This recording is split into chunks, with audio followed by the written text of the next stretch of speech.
Did you ever want to build a commander deck filled with nothing but creatures? Creatures with low power that don't attack very well? Of course you have. So worry not, today I've got you covered because we're going to discuss Sapling of Colfenor and Umori the Collector.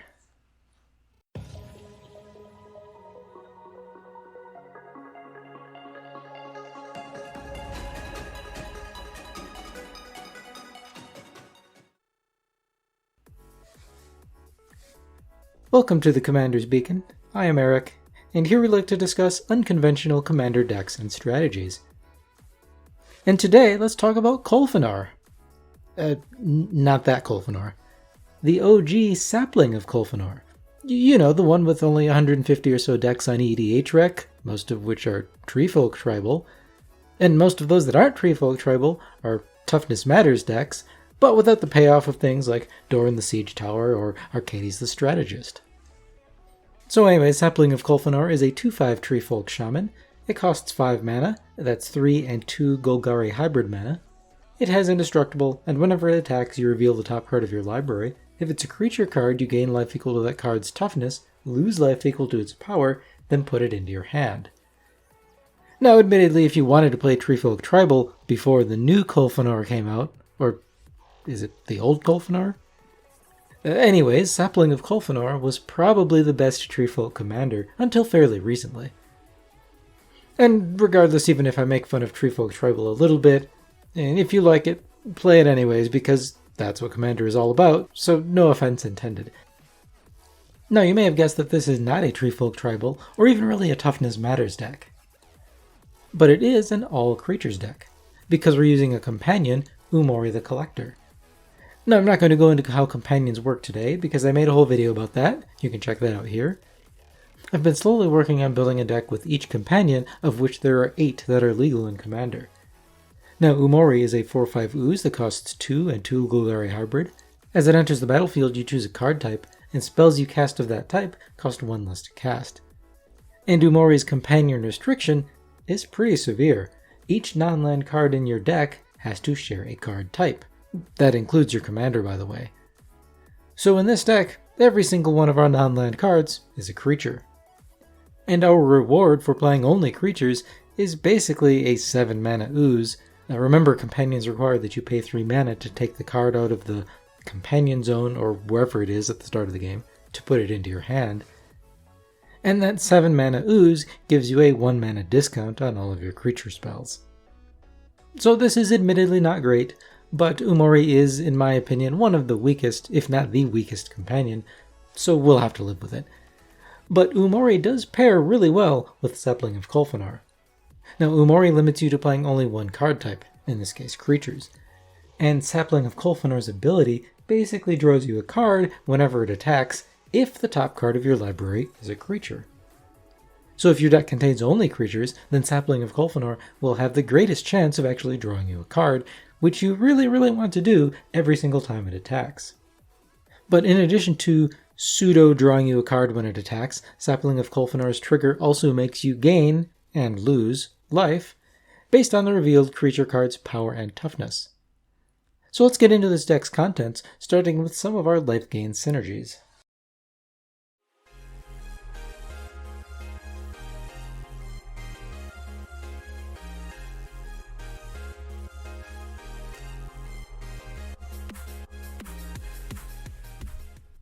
Now Sapling of Colfenor can give us a life gain trigger each time it attacks, if we reveal a creature card from the top of our library. We'll gain life equal to its toughness, lose life equal to its power. For example, if I reveal a Witch of the Moors, which is a 4/4, then I'll gain 4 life and lose 4 life. So my life total doesn't change, but I did actually gain 4 life, so anything that triggers when I gain life will still trigger. Speaking of Witch of the Moors, this is a great example of such a card. It has, at the beginning of your end step, if you gained life this turn, each opponent sacrifices a creature, and you return up to 1 target creature card from your graveyard to your hand.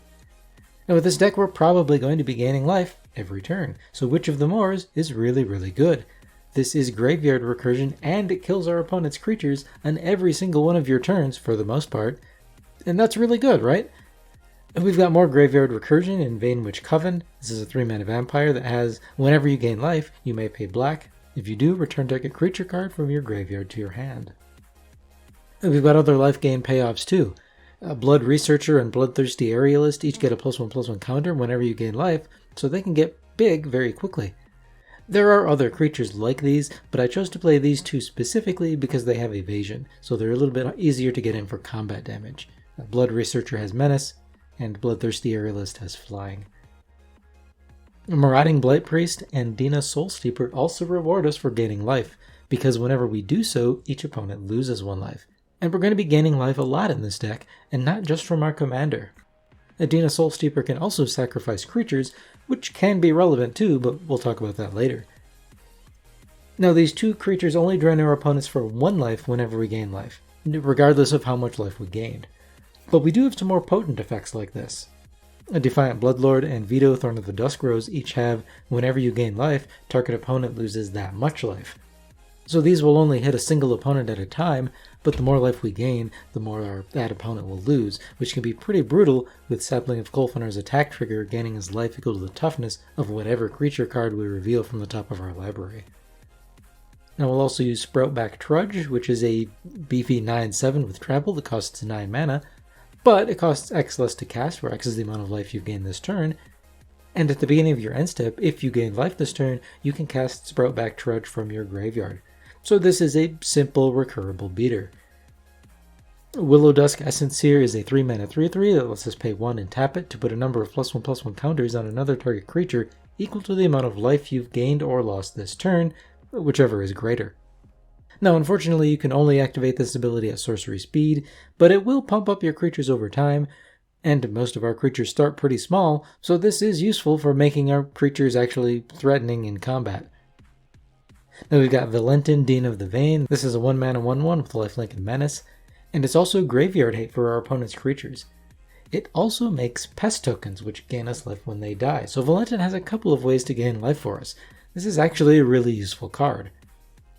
Now Valentin is an MDFC, so you can alternatively cast the backside of the card instead, which is Lisette, Dean of the Root. Now Lisette lets you pay 1 whenever you gain life, and if you do, you put a +1/+1 counter on each creature you control, and those creatures gain trample until end of turn. Now Lisette can absolutely overrun your opponents just for doing what this deck wants to do.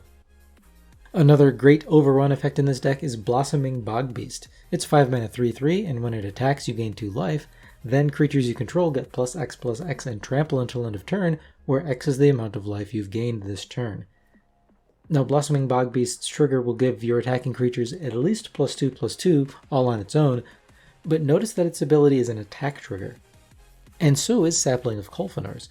So you can order Sapling of Colfenor's trigger to resolve first, possibly gaining you even more life and making Blossoming Bogbeast's triggered ability even bigger. So we've got plenty of ways in this deck to pay off our life gain, and we'll talk about a few more later. But we also have lots of ways to gain life, and not just through Sapling of Colfenor. Let's talk about those next.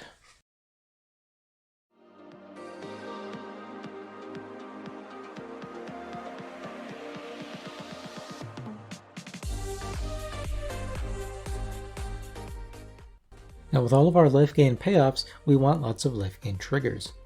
A Death Greeter gains us 1 life whenever any creature dies, on a nice and easy 1-mana body. And we've got lots of creatures that provide incidental life gain on top of some other value. Like Cheville, Bane of Monsters, it lets us put bounty counters on our opponent's creatures, and then we gain life and draw a card when those creatures die. It's also a 1/3, so we'll net a couple of life when we find it on top of our library with Colfenor's trigger.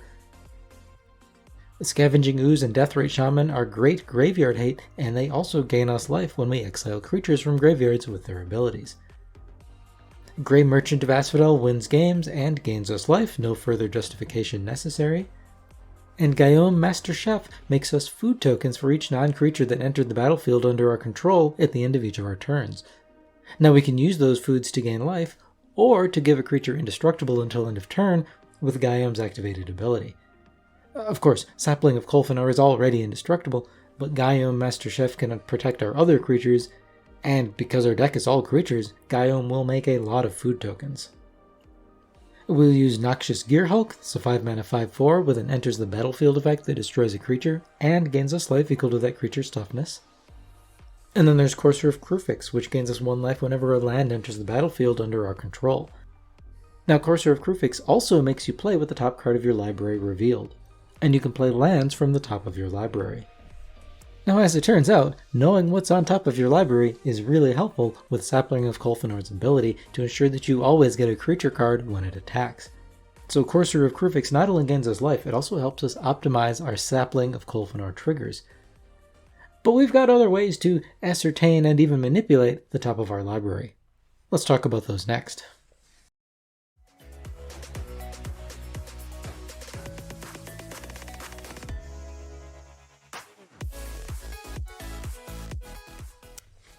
Now, when Sapling of Colfenor attacks, you reveal the top card of your library, and if it's a creature card, you put it into your hand and maybe gain some life. If it's not, well, nothing happens. So we want to ensure that the top of our library is always a creature card when Sapling of Colfenor attacks. A Dryad Greenseeker and Gilt-Leaf Seer both let us look at and rearrange the top of our library a little bit.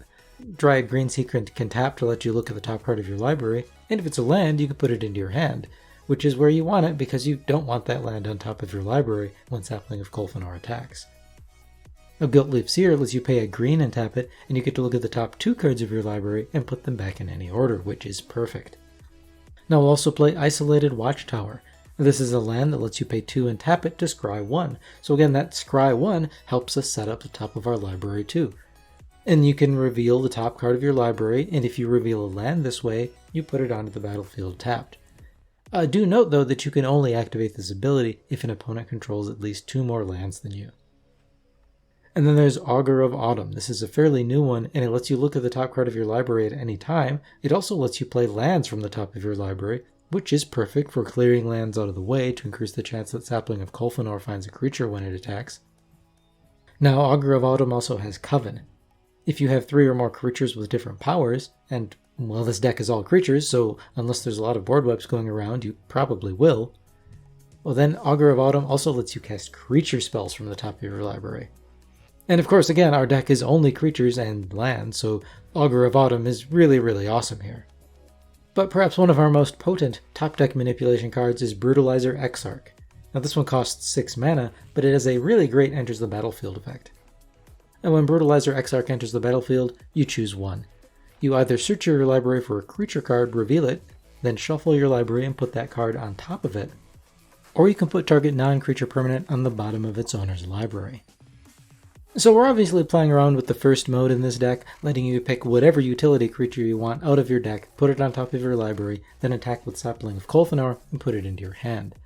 You can pick a removal spell like Noxious Gearhulk, some life gain payoff like Veto, or Grey Merchant of Asphodel, or whatever you need at the time. But Brutalizer's second mode is pretty decent removal too, since putting a threat into an opponent's library is almost as good as exiling it for preventing them from getting it back again. But we can also put creature cards from our graveyard on top of our library. This gives us graveyard recursion and top deck manipulation at the same time. Huatuo Honored Physician, for example, lets you tap it to put a target creature card from your graveyard on top of your library.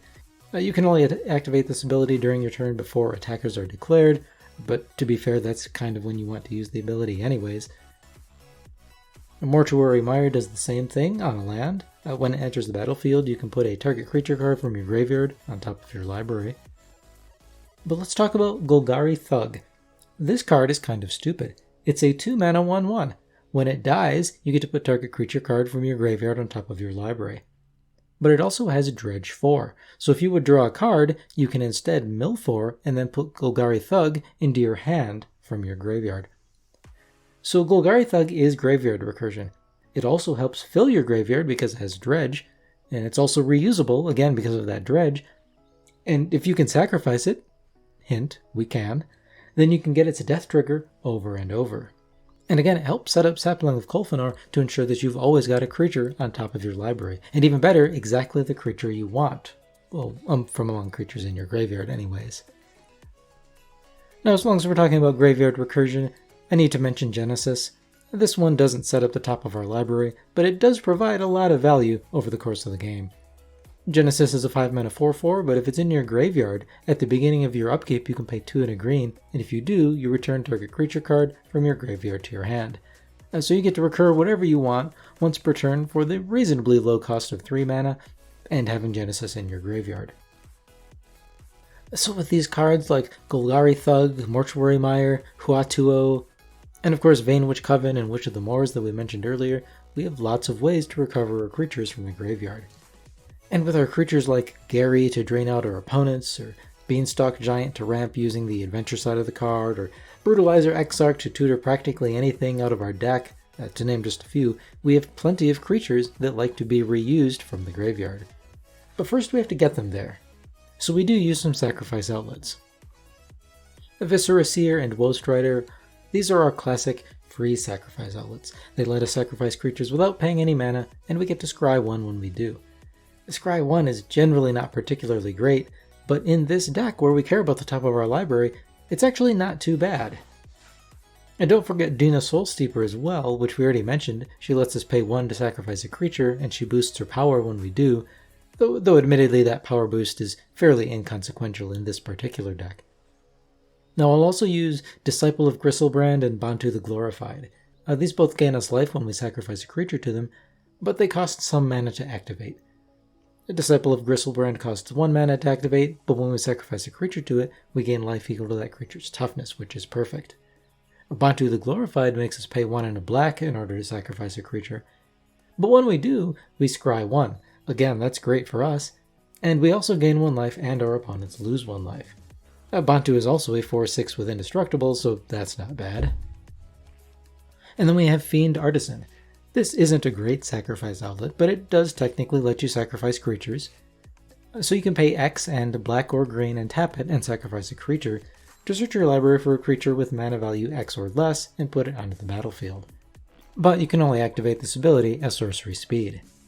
So this is another great tutor, and you can technically sacrifice creatures to it, well, at least once it no longer has summoning sickness, since it's a tap ability. Now, Fiend Artisan also gets +1/+1 for each creature card in your graveyard, so incidentally it can also be pretty big. And then finally we'll use Grim Backwoods and High Market. Both of these are lands that let us sacrifice creatures. Grim Backwoods draws us a card when we do so, and High Market gains us 1 life, so again triggering all of our life gain synergies. So that's how this deck will operate. We will use life gain with Sapling of Colfenor, and with plenty of our other effects. We use life gain triggers to create additional value through our life gain synergy cards, and we'll use top deck manipulation combined with sacrifice and graveyard recursion effects to maximize our value. Now let's talk about some of the other miscellaneous cards that make this deck function.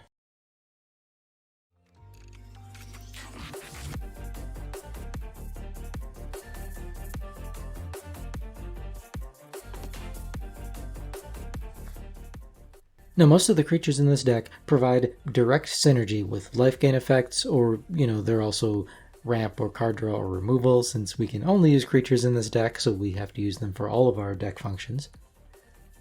But we've got a couple of high-impact creatures that don't provide direct synergy as well. First, there's Champion of Lamholt, which is kind of a green commander staple. It gets a +1/+1 counter whenever you have another creature enter the battlefield. And creatures with power less than Champion of Lamholt's power can't block creatures you control. So this is a very powerful finisher, even if it can take a couple of turns to really get going most of the time. And then there's Sereth, the Viper's Fang. I will say again every time I mention this, I've been impressed every time I get to play with Sereth in the 99 of a deck. And this deck is no exception. She makes most of your creatures hexproof and makes them harder to block when they attack, if they don't have vigilance, due to the death touch that they have when they're tapped. In this deck, she can also untap Sapling of Colfenor after you attack with it, because having an indestructible blocker is pretty nice too. Now when it comes to card draw, we'll run some fairly obvious staples. Beast Whisperer is great in an all-creatures deck. Toski is yet another indestructible creature, and it gives us card draw whenever we get in for combat damage against our opponents. Silver Smoked Ghoul is repeatable card draw on a body as well. At the beginning of your end step, if you gained 3 or more life this turn, you can return it from your graveyard to the battlefield. And you can also pay 1 and a black and sacrifice it to draw a card. Now for mana ramp, we'll use a collection of mana dorks like Gilded Goose, which makes food, along with creatures that like to be reanimated for even more ramp, like Diligent Farmhand and Sakura Tribe Elder. A Satyr Wayfinder doesn't ramp us, but it does help ensure that we make our land drops, while filling our graveyard to fuel all of those reanimators like Genesis and Hoatuo. Shaman of Forgotten Ways is an alternative win condition, taps for mana, and you can pay a massive 9 green and tap it to have each player's life total become the number of creatures they control. But you can only activate this if creatures you control have total power 8 or greater, so this can kill any opponent that doesn't have any creatures on the field. And lastly, I want to mention Nylea Keen-Eyed. This is yet another indestructible creature to go along with our Commander and Toski and Bantu. Now Nylea, just like Umori, reduces the cost of our creature spells by 1 mana, which coincidentally happens to be exactly all of the spells in this deck, so this is really great ramp. Now you can also pay 2 and a green and reveal the top card of your library, and if it's a creature card you put it in your hand, otherwise you may put it into your graveyard. I note that this won't really help you set up the top of your library for Sapling of Colfenor too much, since if you reveal a creature you have to put the card in your hand, you can't choose to leave it on top.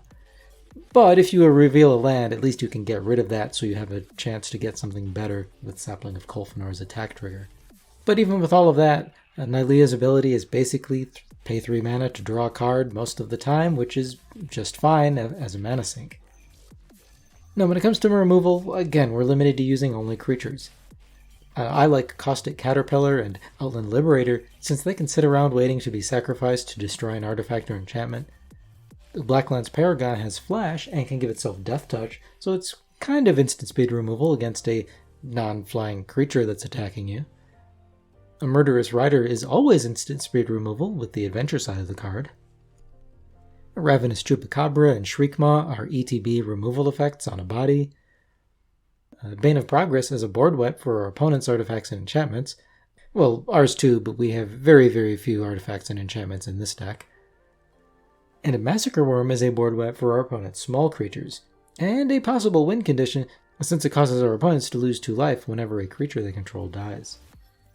Now when it comes to additional utility lands, I like Svogthos, the Restless Tomb, which can turn itself into a creature with power and toughness equal to the number of creature cards in your graveyard. The Westval Abbey is another sacrifice outlet, sort of, and it's also a token generator. But more importantly, it can transform into Ormondal Profane Prince, which is a 9/7 with flying, lifelink, indestructible, and haste, and that's very scary. So that's most of the deck. Now let's go over the deck stats and cost.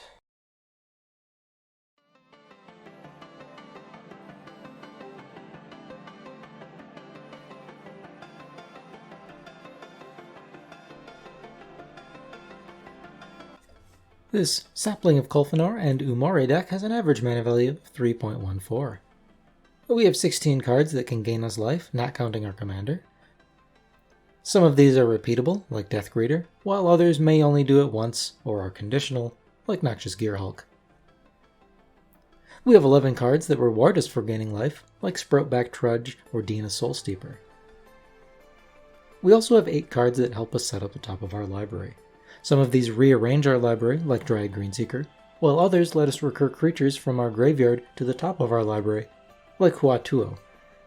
We also have several effects that scry, like Viscera Seer or Isolated Watchtower, which can also help us set up the top of our library, but I haven't counted these among these 8 top deck manipulation cards, since the usage of these scry effects is a bit conditional most of the time. We have 7 cards that can help us recur creatures from our graveyard, and most of these are repeatable in some way or another, so we'll get a lot of value from just a few cards. We've also got some creatures that can just recur themselves from the graveyard, like Silversmoke Ghoul and Sproutback Trudge. This deck has 7 sources of card draw, not counting the commander, and we have 12 sources of ramp, because we really want to be able to cast Sapling of Colfenor as quickly as possible. Now finally, we have 9 pieces of single target removal, and 1.5 board wipes, because I'll count Massacre Worm as half of a board wipe. And at the time of this recording, this deck has a reasonably budget cost of $104.07.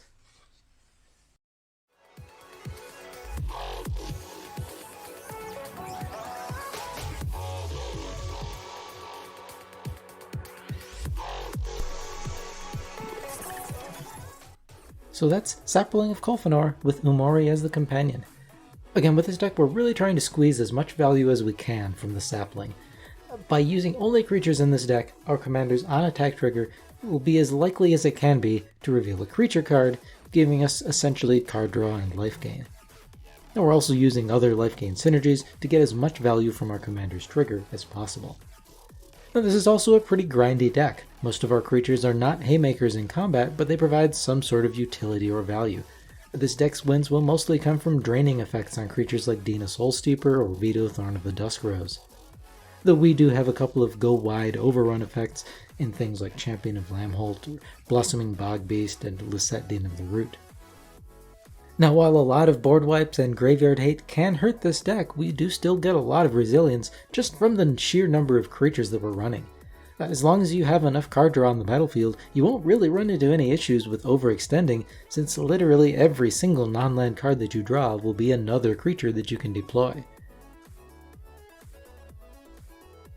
But anyways, that's all I've got for today. Please let me know your thoughts on this episode in the comments, or with that like button, or the dislike button, or especially with that subscribe button.